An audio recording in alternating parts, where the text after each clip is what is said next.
Good morning. This is the Let Them Be Kids National Action Campaign's Becoming a Community Builder.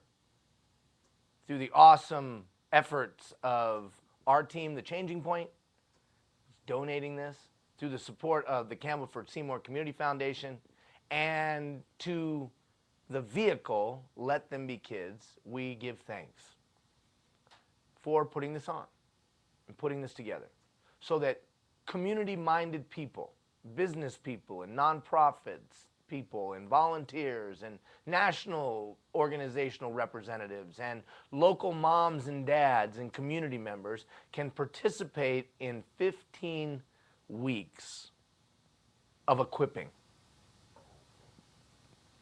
people to be community builders, learning the competencies and the skills and the tools necessary to build the thriving communities we'd all want to live in the 21st century. That's what we're doing. That's what this is. Freely giving to you, asking nothing in return except that you go and do in your community. You don't need to like us. You don't need to friend us. You don't need to tweet us. You don't need to do any of that. You don't need to donate money to Let Them Be Kids. That's not what we're asking. What we are asking, though, is that you go and do something with what you've been given. Now, if you want to donate to the Campbellford Seymour Community Foundation, we would encourage that, right? But you don't need to donate to Let Them Be Kids. Okay. What are we doing today? Well, we're introducing the next competency. The next competency. But before we do that, a quick two things. One, this National Action Campaign. The National Action Campaign is about being a catalyst for action in 250 communities across Canada from January 1st through December 31st of 2013. As far as we know, we don't know of anyone who's attempted to do something like this. The scale, the depth, the breadth. But we're doing it from the bottom up, not from the top down. The first step in the strategy is to inspire. We believe that when others hear or see of somebody doing the improbable, the implausible, or the seemingly impossible, that hope is kindled, hope is sparked, hope is inspired. So we've created a movie.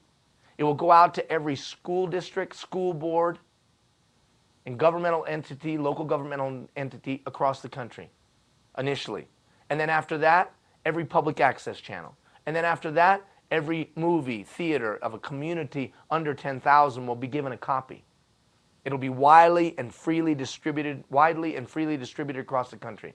It tells the inspirational story of 5 Canadian communities who took ownership of their town and through the journey of building a playground, transformed their community. They give us a roadmap of how we can build the thriving communities we'd all want to live in, and they give us the inspiration to do something in our own community. That's the first step, inspiration. The second step, equip and support. We'll encourage people through both the distribution of the documentary and in other vehicles. We'll encourage people to be a part of this program, equipping them, just like we're equipping you, to go take action in their community. In addition to that, in our new website, there'll be additional support mechanisms and tools available to anybody, freely given. Other training materials and tools and support mechanisms on fundraising and the like, marketing and volunteer recruitment and engagement. Everything we've learned in 160 projects will be freely available. Then, action. The next step, the third step, action. We'll be supporting projects through awards. The Let Them Be Kids Helping Hands Award, the Let Them Be Kids Kean Award to build adaptive play opportunities, the Let Them Be Kids Heart to Heart Award to build intergenerational parks. And through the building of the playground, skate parks, and fitness parks, community gathering places, and intergenerational parks, we will bring people together, and they'll experience the barn raising of old, figuratively speaking. They'll create a deeper sense of ownership and pride. Volunteerism will increase. Social ills will be reduced. And there will be a sense of ownership in community.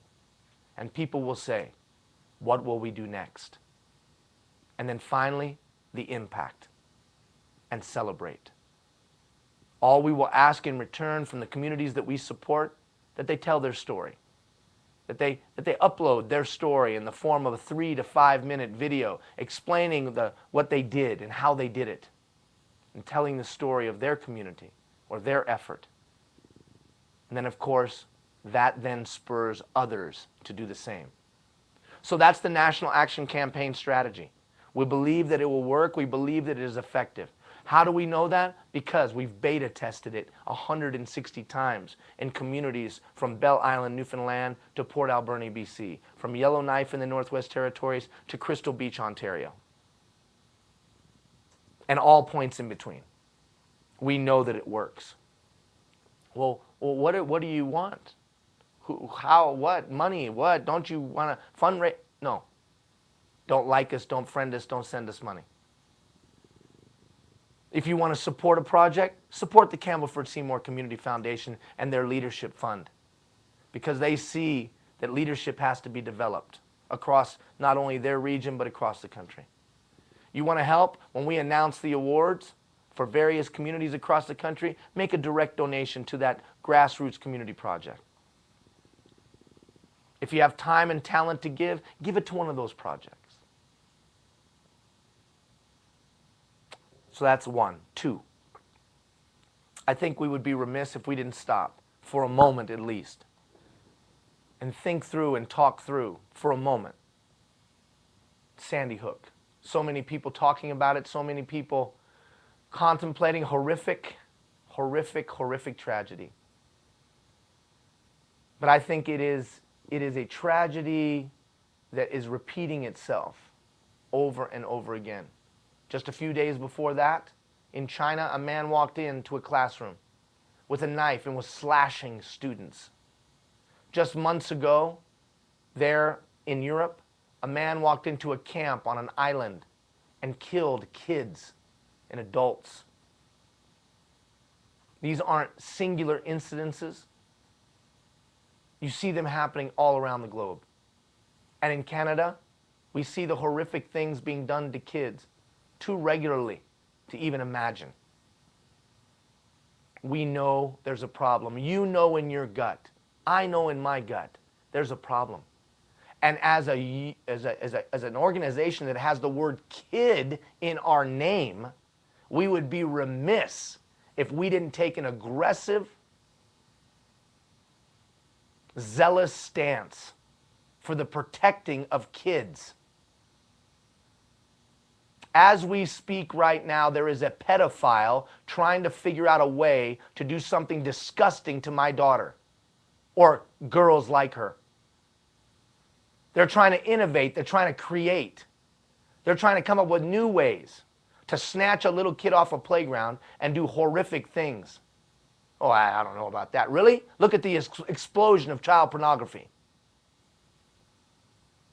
The sex trade all around the globe, where kids are being abused regularly. Or how about the drug dealer? The drug dealer who, as we speak, is trying to come up with new and innovative and creative ways to sell drugs to little kids. You've heard of cheese, right? Cheese? Have you heard of cheese? The cheesy-like heroin substance that's geared to grade 2 and grade 3 and grade 4 students because the drug dealer knows they won't put it in their arm, so they'll get them hooked on this cheese. That's pretty innovative. That's pretty creative. Or how about Strawberry Quick? Are you familiar with Strawberry Quick? It's coming across the prairies even as we speak. That's the crystal methamphetamine that's strawberry flavored. It's geared towards grade 4 and grade 5 kids. The strawberry flavor makes the burn a little bit less aggressive. And we stand around and have meetings. And we stand around and have roundtable discussions. And we whine and complain because we do not have resources. But the evil people are coming up with new and innovative and creative ways to do things. Talk to all the experts. And you know what they said after Sandy Hook? They said, all the experts, and I've talked to some of them, they say, you know what's tragic, Ian? Somebody is sitting in a room right now contemplating how they can top that. Who will stand up and defend the children? You? Me? Who? It's not the prime minister's job. It's not the premier's job exclusively. It's our job. We know that there are some contributing factors. And one of the contributing factors is the gratuitous violence that flows from television and movies and the internet and video games on a daily basis. Our children, by the time they're 18, see 17 to 18,000 people killed in some overt, gratuitous manner. Unacceptable. And it's our fault. It's your fault and it's my fault. Because we allowed it to happen. And I'm not saying you necessarily need to pass laws. I believe in a free society. But you know what you do? You stop buying it. So after the first of the year, you'll see an aggressive stance by Let Them Be Kids against gratuitous violence that permeates our society. Well, it's just in the States, Ian. Really? Really? These games are available everywhere. Why are you railing on the game or the movie? Well, you know what's funny? I did a little research. You know, I'm not the most educated man in the world, but I did a little research. Here's what I came to find. That the #1 military in the world, the largest military in the world, that spends 10 times what every other military combined spends, when they had to find a tool, an educational tool, to desensitize their soldiers to the killing of other people, you know what they turned to? A video game. Because they found it to be the most effective tool there is in desensitizing a human being to the hurt and pain of another. Think about the premise of some of these games. That you will be a hero for killing more. And you get the highest score by how many you destroy. Does that edify? Does that lift up? Does that build up?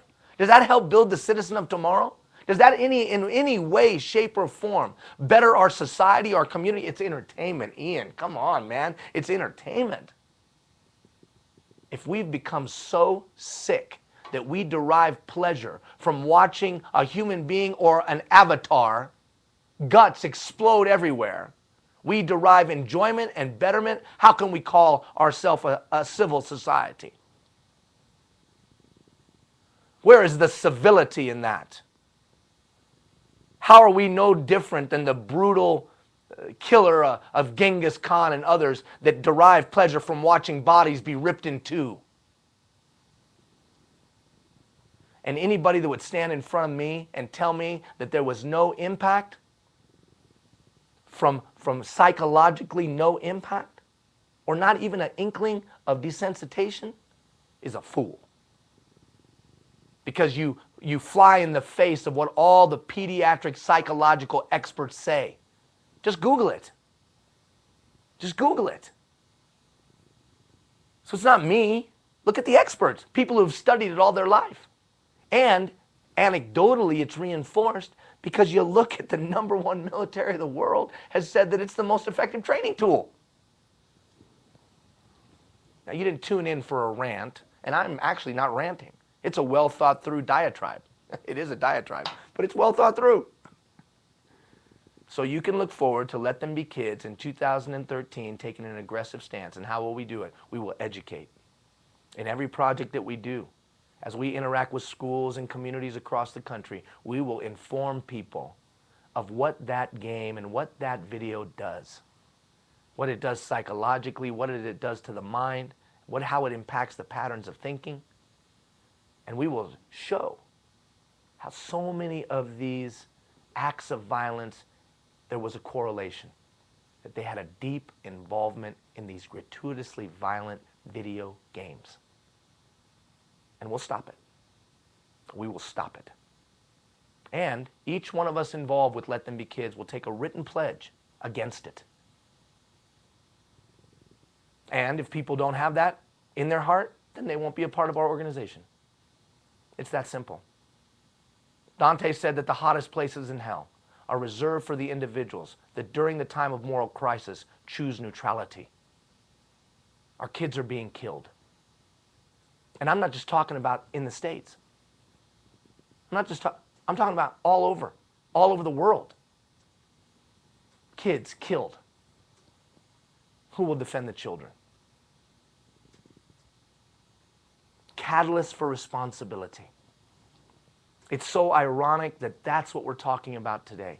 A catalyst for responsibility. Who has the capacity to get others to move into action? Who has the capacity to get others to take greater ownership than they were the day before? And what are the skills necessary to do so? How do I get John and Jane and Javier and Akil? How do I get them to take ownership of their town? Because I can't do it all. You can't do it all. We as community builders cannot do it all. But today it's about marshaling human capital. It's about marshaling human capital. I face this same dilemma in my own life. And frankly, Let Them Be Kids is a manifestation of the whole concept of being a catalyst for responsibility. A catalyst implies that the ingredients are already there, but then another ingredient is added and something different occurs. Catalytic in nature implies that in and of itself it doesn't make the thing happen, but the ingredients that are already there make it happen. Catalyst for responsibility. The problems are too complex, too difficult, too challenging. So I've got to get other people, their skills, their talents, their abilities involved, engaged, and taking ownership. In some white space free of charge, write this: always in command, not necessarily in control. The mindset is that we're in command, but not necessarily in control. I'm not the sharpest pencil in the box, nor the brightest bulb in the chandelier. I realized as I was starting to grow in industry, first supervising 10 people, and then 50 people, and then 750 people, and then 1,100 people, I realized that somehow I had to get the person furthest away from me to take ownership of their task. Then, as I started to have some the wherewithal to be involved in community projects, serve on boards and the like, I realized that I had to figure out a way for that volunteer to take ownership. And the volunteer that was the furthest away from me, who might not ever meet me, I had to figure out a way to get them to take ownership of their neighborhood, of their home, of their school, and act like it was theirs. And so I started to develop this concept, this catalyst for responsibility, because I couldn't be in every place all the time. We on the board couldn't be in every place every time. The good-hearted, well-meaning people couldn't be in every place every time. So I started to look through history to see if there was historical precedence for this concept. And I came to the doorstep of a guy named Pericles of Athens. Athens was the greatest city-state in the history of mankind. My journey had taken me to Athens because I wanted to find out where was the best town that there ever was. Where were people engaged and involved? Where did people take tremendous pride in their community and they gave of themselves regularly for the betterment of all? The best example that I could find historically of that on a large scale was Athens. And you know Athens. You've seen the pillars. You've seen the top of the Acropolis. Athens was the birthplace of geometry. Athens was the birthplace of democracy. The democracy and free society that we have today was born on the battlefield of Marathon, where farmers came out and defeated the Persian horde. Overwhelming numbers, but they fought for freedom. And they won the day, and we have a free society in Canada, North America, and the like, places all over the globe, because of those Athenian farmers, the Hippolytes, on the battlefield of Marathon. It was also the birthplace of arts and culture and society as we know it today. It was the first public works project, the first city designers of any in a free and democratic way. And there was a leader during that time of the height of Athens, the golden age, 30-year period of time. There was a leader. His name, Pericles. Now, the funny thing about Pericles is you'll read in the information that the text that I provided, you don't need to read all that. The funny thing about this Pericles was it was a true democracy. And in a true democracy, not a representative form of government, but in a true democracy, every citizen had a say. So that means every couple days in Athens, literally thousands of people would come and debate an issue and vote. I'm in, I'm out. Vote. And there were 10 people that had equal power. 10 generals, they called them. 10 generals. And Pericles just was one of the 10. Read the history. Now, Kagan does a great job of telling the story of Athens and Pericles. And when you look at the writings of that author, Pericles possessed no great private fortune. A citizen of a democratic republic, he had no office higher than that of general, one of 10, none of whom had greater formal powers than any other. Unlike the prime ministers of modern representative democracies, he had no well-established, well-organized political machinery on which to rely. Pericles was the catalyst for artistic and intellectual activity. It was his idea to crown the top of the Acropolis with those buildings. And you know that they were built by citizens? Citizens who were taught the skills of marble and bronze and working of leather. He used the public fortune to train all of them, and they built the buildings on the top of the Acropolis, and they still stand today. That's where the thought of let them be kids came from, the top of the Acropolis. Because we knew if citizens built it, then it would sustain. You don't think there's historical reference for that? Look at that Pericles and the walls and the pillars. Or look at Nehemiah in ancient Jerusalem. Or look at aspects, not all, but aspects of the Great Wall of China in the situation. Not when the slaves built, but when the citizens built.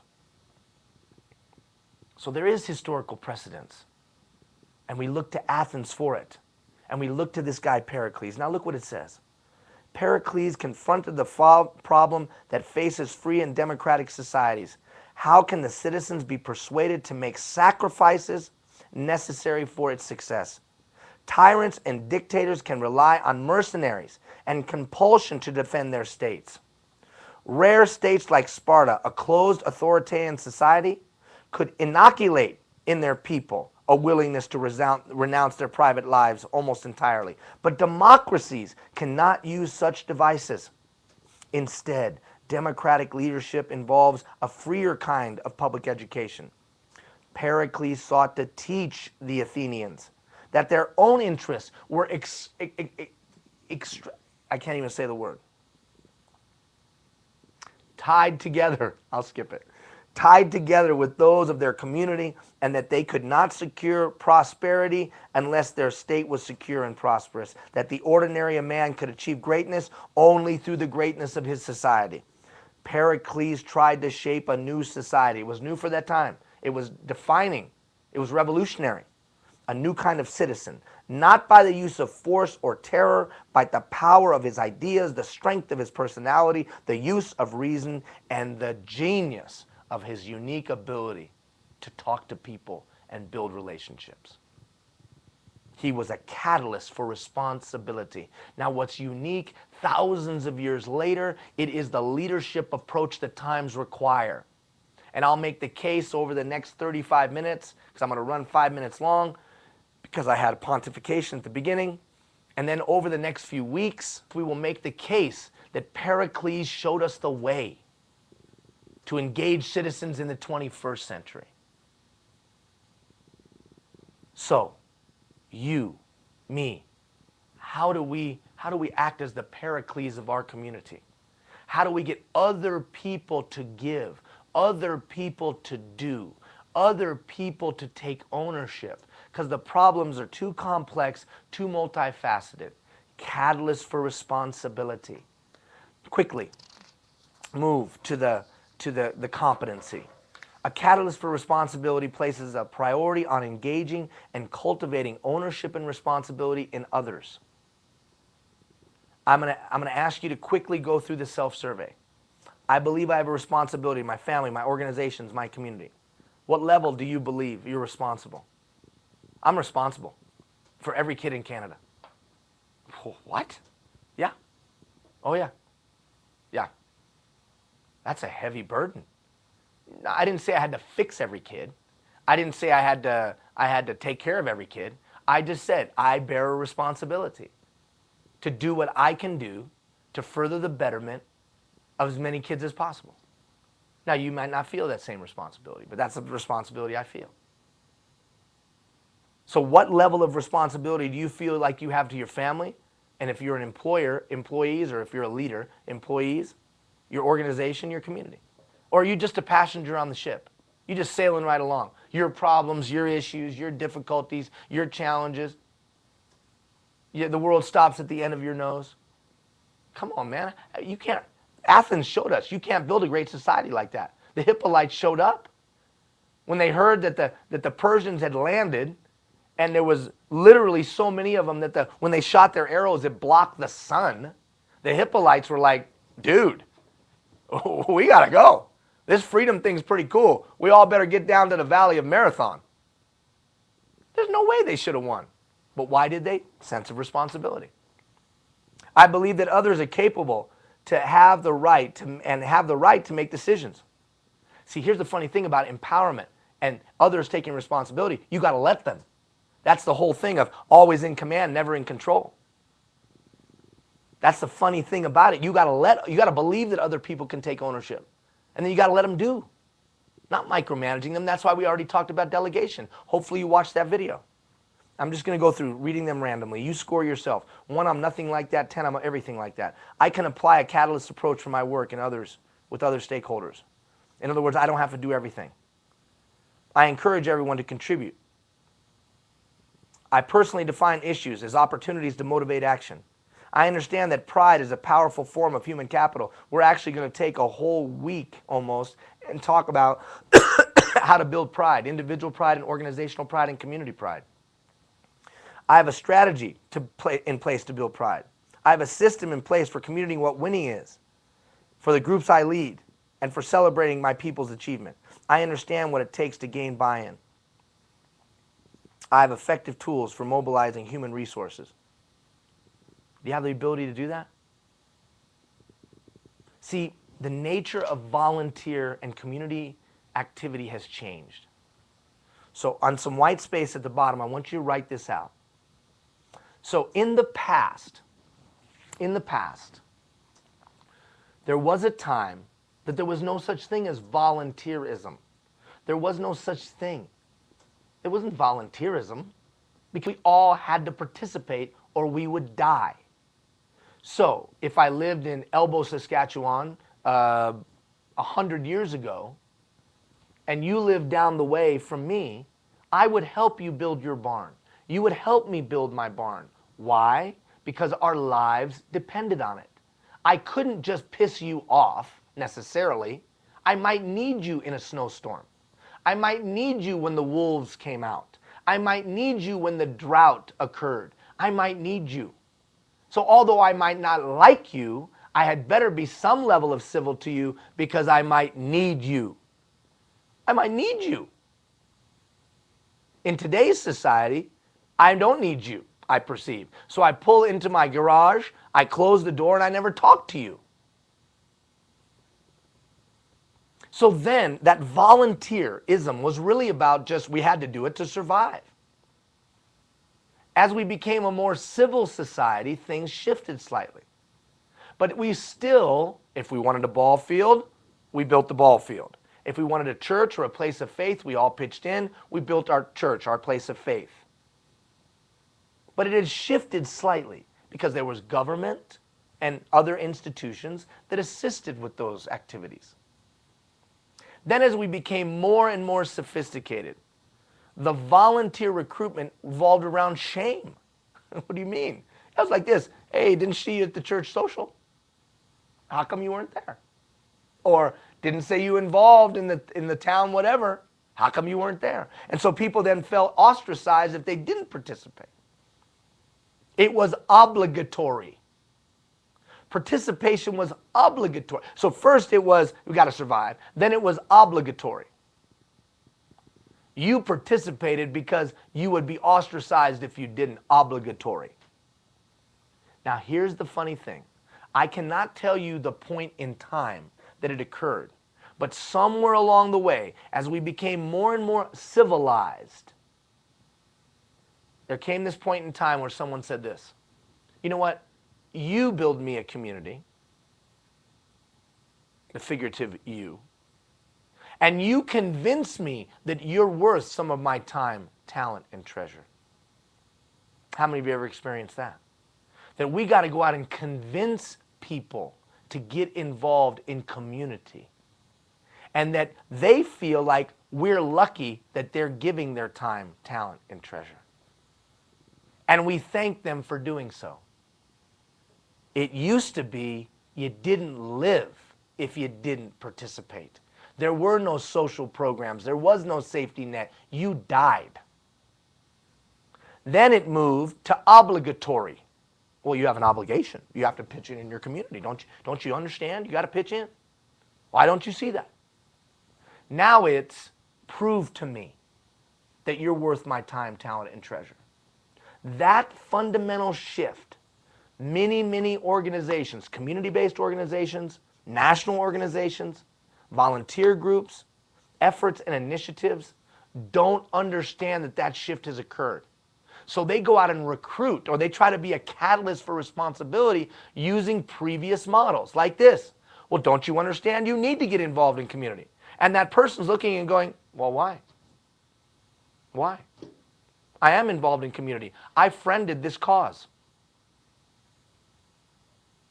But I'm involved. I friended the cause. I liked the YouTube video that made me cry. And I even posted my support. I've done my part. Well, but no, that's not really building a sense of community, don't you understand? And here's the funny thing, the response is, no, I don't understand.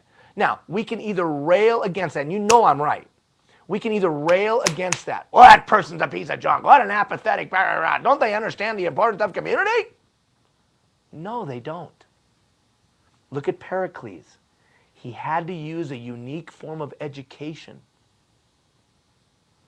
So, if you take into consideration the fundamental shift of people's mindset towards being involved in community, then we've got to use different approaches. We got to use different ways. There's something else that's occurred.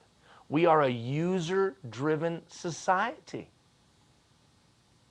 That's a fundamental shift. So write that down. We are a user-driven society. Well, what do you mean, user-driven society?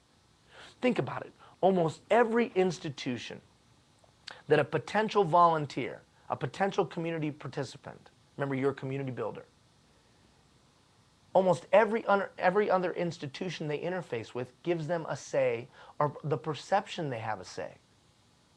The bank used to tell you what time you could get your money and the days. And they weren't a lot. If you stop and think about it now, the bank opened at 10, closed at 3, and was open 5 days of the week, sometimes 4. And if you weren't there to get your money, tough luck. How crazy is that? Tough luck. Today, I can get my money out of an ATM, an ABM, whatever the part of Canada you're from. It has different acronym. I can get it from RBC. I can get it from TD. I can get it from Scotia. Better make sure I get all the banks' names in. You never know who might be a sponsor. I can get it from anyways. I can get it from ATB, Alberta. So my point is, I can get it in 295,000 locations across the country. Hell, I can email money through Interact. I get the money when I dictate. User-driven. How about television, media? There used to be a time when television told us, be at this place at this time to watch this show or you're out of luck. And we all organized our lives. We all organized our lives to get in front of the TV to watch The Honeymooners. We all organized our lives to get in front of the TV to watch All in the Family. We all organized our lives to get in the front of the TV to watch whatever show. Why? Because we were being dictated to. Today, I can watch what I want to watch, where I want to watch, on the platform I want to watch it, on the day and time I want to watch it, from anywhere in the world. I can get the content that I want from any country in the world. I don't just have to rely on CBC, CTV, or whatever channel I can grab from the States. No.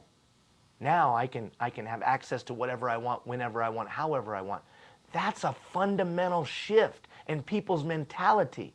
So that when they bump up against your initiative, or they bump up against your community activity, or they bump up against your nonprofit, national or local, and you tell them what to do, you're screwed. It's not that they're apathetic, it's that their mindset has changed. And most organizations are using that obligatory, we'll tell you what to do recruitment approach to getting people's time, talent, and treasure. And that's why they're not effective catalysts for responsibility. So a catalyst responsibility understands the change context that we're in. Write that down. Change context. So the continuum of the mindset of volunteers has changed fundamentally. We've gone from obligatory to prove it to me that you're worth my time, talent, and treasure. We are in a user-driven society, so our models to engage people must change accordingly. But here's the funny thing. Now I'm laying a foundation, right? Man, a long foundation. You got to understand it. Because you'll never be a catalyst for responsibility if you don't. What's ironic is that people, at least in my lifetime, never before have I seen people so desperate to look for meaning, purpose. People are desperate to look for activities that have meaning and purpose. We did a playground build the other day. We only had a month to organize it, actually 3 weeks. We had over 220 people show up. And literally, it was one of the most poorly organized Let Them Be Kids projects we've ever done. Really, in comparison to some other it was one of the most, now, I'll be honest with you, we never have a bad project. You can say that's arrogant, I don't care, but we never have. We have great, we have very good, great, and optimal. Well, I would say the organization of this thing was okay. It wasn't great. It wasn't one of our best. It was very good. And we still had 200 people show up. The principal of the school said it was the best thing she's ever done in 25 years of education, and we weren't very good. What's my point? My point is that it had meaning, it had purpose, it had depth, it had breadth. People can connect their hearts to it. There were so many people we didn't have enough work. We were making stuff up. We were sending people across the street to other facilities to clean things up. Not even asking people's permission. We were just cleaning up yards across the street. People were coming out and going, "What are you doing?" "We're just cleaning your yard. Have a great day." I just yelled, "I need 30 people to go across the street and clean that up over there." Yeah! Woo! Responsibility. Why? How did that happen? Because people are desperate to find something that has meaning and has purpose. But it has to be user-driven. We didn't tell them what to do. We said, here's the things that need to be done. What would you like to do? We didn't tell them when to come. We let them tell us when they were going to come. We didn't tell them what their task would be. We let them to pick their task. That was their irrational passion, which we'll talk about in a moment. So my point is this. My point is that, do you understand the context that we're in? Can you see how society has changed? We talked about that during Ignite the Fire. Well, that contextual change has an impact in the way we get people's time, talent, and treasure.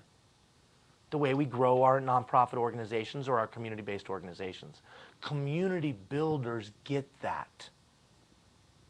And they build organizations, processes, systems, and protocols to match what the times require. Periclean times manifested itself.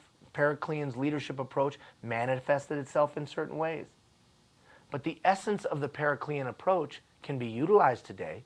It just manifests itself in different systems, processes, and protocols. And 40 years from now, it will be different as well, because society will have changed. Volunteerism is no longer obligatory. Making a donation is no longer obligatory. No longer will somebody say, "I'd love to donate to your playground project just because I know it's my responsibility to do so." That ain't happening. Or if it is, it's rare. Well, I don't like that. Well, I don't care if you like it. It's the way life is. So we can either whine and complain and begrudge the situation, or we can go and utilize the techniques necessary to engage people in today's user-driven society, and then build a sense of civic responsibility through action and doing. Because on the other end of that action or doing, they get a deeper sense of responsibility. And at some point, it's no longer obligatory. At some point, they start to realize it is obligatory. But that's a teaching experience that has to occur. All right, turn the page. So before I can be a catalyst for responsibility, I have to be responsible. Am I responsible? Individual responsibility, a collective accountability. Do you understand the individual responsibility that you have? We call it the 10-foot rule. The 10-foot rule. I'm responsible for anything within 10 feet. If it's in with 10 feet, literally or figuratively, I'm responsible for it. Will you take that stance? When you drive by the homeless man, do you care? Does your heart break? Yeah, but I can't do anything about that. Really? You can't? You can't do anything? You're completely incapable? Yeah, but Ian, if I took that stance, everything that I walked by would tug on my heart, and I'd never have time for me. You know who that person was? That's called Mother Teresa. I'm not saying that you have to take on every challenge, because some challenges you're not equipped or purposed to take on. But I am saying this, that there is some level of individual responsibility that each one of us has. Well, I pay my taxes. I raise my kids. Yeah, but that won't be enough to build a free society, especially in today's 21st century, multifaceted, incredibly complex challenges and difficulties. We have to take a greater sense of responsibility. We're all going to have to pitch to the middle. No passengers on this ship, called the Canadian experience. There can't be any passengers on the ship. The problems are too intense. But you can't legislate that. Pericles showed us. Sparta tried to legislate it. It didn't work. You have to do something else. You have to build it from the inside out. That's a free society. So individual responsibility, collective accountability means that I will personally take ownership, because that's the first step in others taking ownership. But look, we tend to judge ourselves and our intentions, judge others on their actions. We tend to judge ourselves on our intentions and others on their actions. That's this today, literally today. Ian, Gina says to me, did you do so-and-so? No, I didn't. I was in the studio all day yesterday and I didn't do that. And I'm like, hey, get off my back. I had all of the right intentions, but here were these reasons, all legitimate, that I was not able to get that done. Gina's response, well, that's great that you didn't change the light bulb in the garage, except when I went out to go get something, I cut my leg on something because it was dark. Yeah, but honey, don't you know I was really busy and and I had all the right intentions. Cut me some slack. I'm not cutting you anything because my leg is bleeding. Now, that's a very overt example. But I'm asking her to cut me slack because I had all the right intentions and her leg is bleeding because I didn't do the action. Now, conversely, I'm sure there'll be a time today when I'll be impacted by someone's poor action and I'll be like, hey, what is the story? What is your problem, dude? Why didn't you take action? Well, I had all the right intentions and I really wanted to, but there were these circumstances which are quite legitimate and I hope you'll understand. And I'll be like, no, I don't understand. So I challenge you, let's only judge ourselves on our actions, period. Let's set the bar really, really high. Yeah, but that's overwhelming, Ian. Well, I didn't say we would always get over the bar. I didn't say we would be perfect, but let's strive to judge ourselves by our actions, not our intentions. Now, the funny thing about that is, when we apply that standard to ourselves, people begin to respect that. People begin to say, wow. When we apply that to our organizations, people want to align with us. When Kool-Aid was our partner, did we go to Kool-Aid? They didn't go to, they came to us. They asked us on 7 different occasions to be partnered with them. Kool-Aid, Kraft, one of the largest food companies in the world, came after little old Let Them Be Kids. Why? Catalyst for responsibility. They saw what we were doing. They wanted to align with us. Well, why don't you align with them anymore? They don't have any money. We love them to death. We actually let them align with us 2 more years longer than when they ran out of money. Why? Because I like Kool-Aid Man. I like to see the suit. Kool-Aid Man. What's your point? My point is, the funny thing happens when we take this stance, people want to align with us as individuals and organizations. Judge yourself exclusively on your actions. Make no excuses. Just say, we blew it.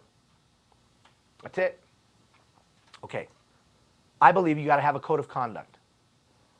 So we're going to talk about this idea of a code of conduct and 3 questions that you can ask in that code of conduct. You see, I think you got to have a system, a matrix, a vision, whatever you want to call it, a way that you operate. You can't be a catalyst for responsibility for others and expect others to take responsibility if they don't see you being consistent. And they're simple questions. What are 3 values you hold dear and how people will see it? What are 3 things coworkers or volunteers or people you interact with would absolutely expect from you? Can they expect you to be 5 minutes late, a smart aleck remark, whatever? And what are 3 things you won't tolerate? That's simple stuff. Simple stuff. But we'll go through it in a video that I'll send you. But I want to get, the one thing I do want to talk about in our last 17 minutes is buy-in. So a catalyst for responsibility has their own vision of individual responsibility, collective accountability. The number 1 way to build individual responsibility, have a personal code of conduct. A written personal code of conduct of the way you're going to operate in life. Then secondly, understand the concept of buy-in. How do I get somebody to buy in? And then third, how do you build pride? How do you build pride in an individual human being? How do you build pride in an initiative? And how do you build pride in an organization or a community? Because all of those contribute to being a catalyst for responsibility. Individual responsibility, getting buy-in from others, and building pride. And the funny thing about pride is, it's second to love. It is the most powerful form of human capital, in my opinion, that there is. Second to love. Pride's a funny thing, man. If we can build that up in people, they do crazy things. And they take deep ownership. So between now and the 18th, we'll unpack that through a series of emails, videos, and the like. So stay tuned and stay attuned. All right, buy-in. How do I get somebody to buy in? How do I get somebody to give me their time, talent, and treasure? Now, we had a related topic on this when we talked about building our spheres of influence, building trusting relationships. That if you want to raise money, if you want to get people engaged and involved, if you want to get their time in this incredibly competitive, the battle for the discretionary time, talent, and treasure of our citizens today is more intense than it's ever been. And what do we battle against? We battle against the internet. We battle against the movie. We battle against the DVR. We battle against for people's time, talent, and treasure. How do we get some of that disposable time, talent, and treasure? How do we even get people to think they have any time? How do we get them to buy in? Well, we've done extensive research on how we get somebody to buy in. The first thing we have to look at, in my opinion, is identifying people's passion. Irrational passion. Irrational passion. I only want to deal with crazy people. I only want to deal with crazy people. What do you mean? Irrationally passionate people. People that are on fire about something. I can honestly say that I'm tired of people that are just going through the motions of life, who aren't on fire about anything. They're just not on fire about anything. I don't have time for that. I want irrationally passionate people, because irrationally passionate people get things done. Irrationally passionate people overcome adversity. Irrationally passionate people are creative and innovative. Irrationally passionate people make things happen and change the world. Well, are you negative to people who aren't irrationally passionate? No, I'm empathetic to them. I can understand how passion can be beaten out of a human being. I can understand how today's society can squish any irrational passion. But regrettably, one of the key ingredients to success of community event activities or initiatives is a couple crazy people, a couple irrationally passionate people. So the first step in buy-in that we learned when we talked about expanding our sphere of influence was identifying those irrationally passionate people and attempting to build trusting relationships with them. Aligning yourself with crazy people who are crazy about volleyball, or they're crazy about the car club, or they're crazy about gardening, or they're crazy about the thing that they're irrationally passionate about. But with that said, how do I actually get them to buy in? Okay, so let's walk through this continuum. Dr. Ludwig out of the University of Texas in the States, he did some research on how do I get a human being to buy into my thing. And he said there was really 3 building blocks to that. 3 key building blocks. So I suggest that the first step in getting buy-in is that before you ever do anything, you have to ask the 3 buy-in questions. The first question we have to ask ourselves is the stakeholder group we're trying to get to buy in, will they find what we're doing relevant to them? Will they see clearly how it is something to them personally? Now, if they don't, and if they won't, then you're never going to get them to buy in. People are apathetic. Really? Tell them you're going to close down their school and you're going to be busing people 45 minutes in the kids in the dark, both to school and home. How many people show up for that meeting? A lot. Why? Because it's relevant. That makes them get off their couch and turn off Hockey Night in Canada, if there was a Hockey Night in Canada, or Canadian Idol. It makes them turn it off and show up because it's relevant. So we must ask ourselves before we try to do anything, why will people see this to be relevant? Well, it's obligatory. They should see it. Erase that. Stop that. Remember, fundamental shift, user-driven society. I've got to be able to make my case. So why? Give me the tangible reasons why they'll find your thing relevant. That's why we tell people, don't talk about it being a park. Don't talk about it being a slide. Don't talk about it being a playground. Talk about it being a community gathering place. And make sure that your activity has something in it that every citizen would see themselves in. That's how you get 200 people to show up. That's how you get 300 people to show up. That's how you get 600 people to show up. Because they see themselves in it. If you just say we're building a playground kit, people are like, I don't have kids. It's not relevant to me. Or my kids are far away. That's not relevant. So can you get to their side of the fence and make the case from their perspective that it's relevant? Second buy-in question, impact. Can you make the case that it will have an impact? Way back in Agent of Change, we talked about being outcome-based, impact-focused. Can you clearly articulate the impact? When we launched the National Action Campaign, it says right on the DVD, it says there will be an increase in volunteerism through our efforts and a reduction of social ills. That's the impact. It's clear. When somebody reads that, hopefully, that's community-minded, that will resonate with them. Wow, I would like to see an increase in volunteerism, and I would like to see a decrease of social ills. Something I might be interested in.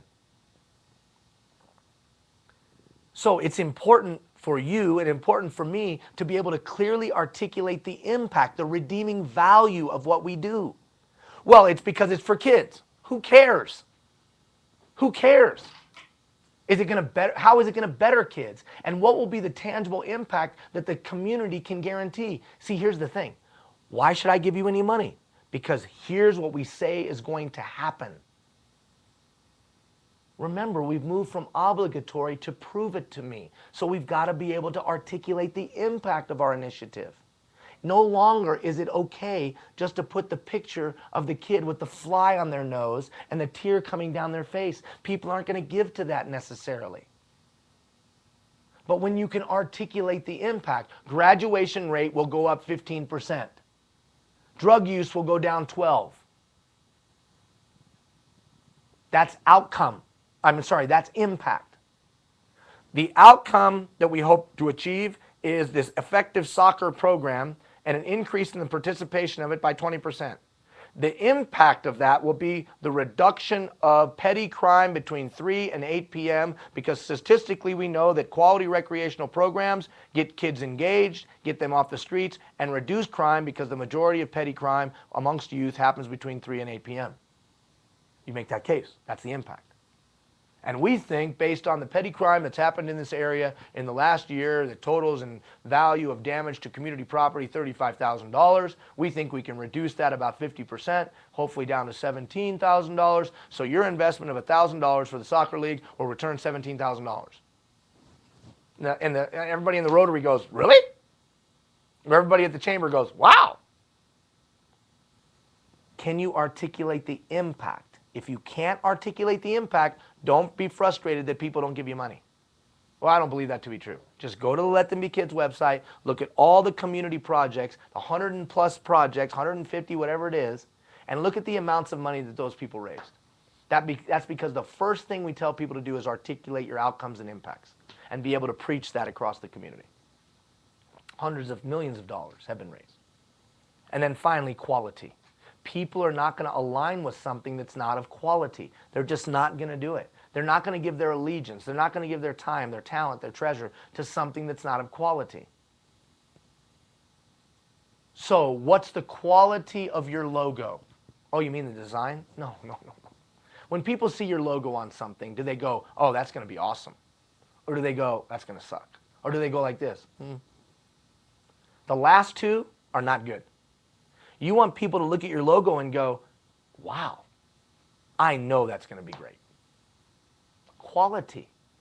And if you don't have any track record, do the people involved have a reputation for quality? That's important today.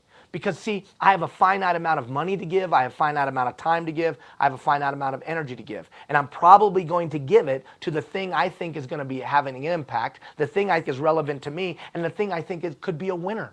I will give to a winner. You will give to a winner. We give to winners. We don't give to things that we think will lose or fail. That's the whole point of the 50% that we give in a project, because communities are halfway there. And so other people go like this, oh, they're halfway there. It could actually happen. As opposed to, hey, will you support our project? When's it going to happen? When we have the money, when's that going to be? We don't know. Come back and see me when you get closer. That's why fundraising efforts and community volunteer efforts fail. We go and ask people to participate, but we can't tell them when it's going to happen or how close we are. We don't have enough. But will you help? No, I won't help because I'm afraid your thing won't happen.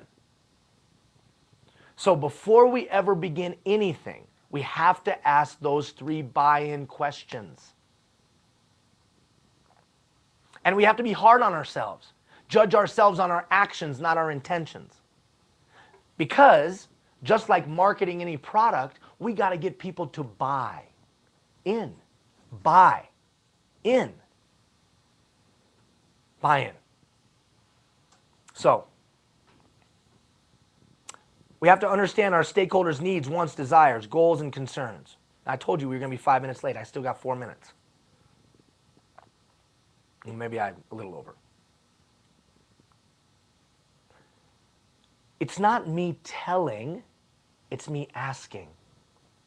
If I can understand that stakeholder's needs, wants, desires, hopes, and aspirations, if I can understand it to their satisfaction. Remember, we talked about that in building our sphere of influence. If I can talk about it, if I can understand them to their satisfaction, what their needs, wants, hopes, desires are, utilizing that chat that we've talked about,